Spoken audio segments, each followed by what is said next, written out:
On a quiet corner of a busy street, where people passed without a glance and cars rushed by without slowing, there sat an old cobbler named Mr. Harris. He was hunched over a tiny wooden stool, a dim lantern beside him, his toolbox filled with worn-out tools that had served him for nearly 50 years.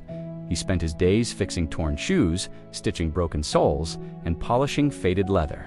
Most people barely noticed him, except when they needed a quick repair for a few dollars. Despite his wrinkled hands, tired eyes, and fragile body, he always worked with a gentle smile, as if every shoe he touched carried a story he deeply respected. One cold evening, as the wind blew dust across the street, a luxury black car stopped near his corner. Such expensive cars rarely halted in this part of town, so it caught everyone's attention. A well-dressed man in his 30s, confident and successful, stepped out. He walked straight to the old cobbler with a torn shoe in his hand and asked softly, "Sir, can you fix this?" When Mr. Harris looked up, he felt a strange familiarity in the man's eyes, but couldn't quite place it. Without asking questions, he took the shoe and began stitching it with the same calm, steady patience he used for every pair. The man watched him closely, as if searching for something more than just a repair. After a long moment, the man spoke, his voice filled with emotion. "Do you remember me?" The cobbler paused, confused, and shook his head gently. Over the decades, he had seen thousands of faces, and many had faded from his memory. The man smiled sadly and knelt beside him. "I used to come here as a child. My mother couldn't afford new shoes, and you always fixed mine for free." Suddenly, a faint memory lit up in the cobbler's eyes, a little boy with dirt on his shirt, holes in his shoes, and dreams bigger than his world.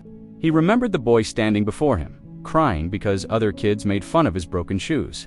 He remembered bending down, patching them, and telling him, "Your feet just need a path, your dreams will do the walking." It was a sentence he had long forgotten, but one the boy had carried with him for life. Now, that same boy, a successful businessman named Daniel, looked at him with eyes full of gratitude. Daniel continued softly, "You fixed more than my shoes that day. You fixed my confidence. You made me believe I could still run toward my future." Mr. Harris's hands trembled slightly. He never imagined his small act of kindness had meant so much. He finished the repair and handed the shoe back, but Daniel refused to take it.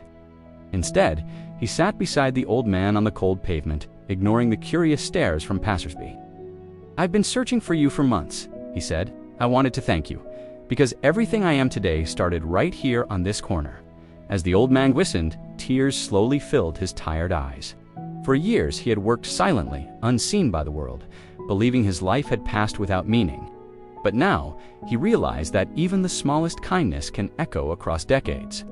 Daniel gently placed an envelope in his hand. "This isn't charity," he said. "This is gratitude." Inside was enough money for the old cobbler to rest and live with dignity.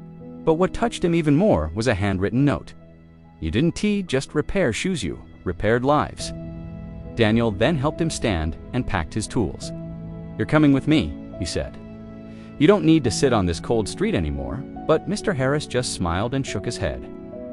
"Let me stay just a little longer. Someone else might need me today." Daniel understood, placing a warm hand on his shoulder. Before driving away, he turned back. "I'll come tomorrow. We're not done talking." For the first time in years, Mr. Harris felt the warmth of being remembered and valued. As he sat back on his stool, the street felt different, not as lonely, not as harsh. He realized that every stitch he had ever made had left footprints in someone's life, leading them to places he never imagined. As the lantern glowed quietly beside him, the old cobbler whispered to himself, "I guess even the smallest hands can shape the biggest dreams." He felt a deep peace in his heart as the world continued to rush past, unaware that on that simple street corner, a forgotten hero had finally been found. Thanks for watching. If this story touched your heart, please like and subscribe for more.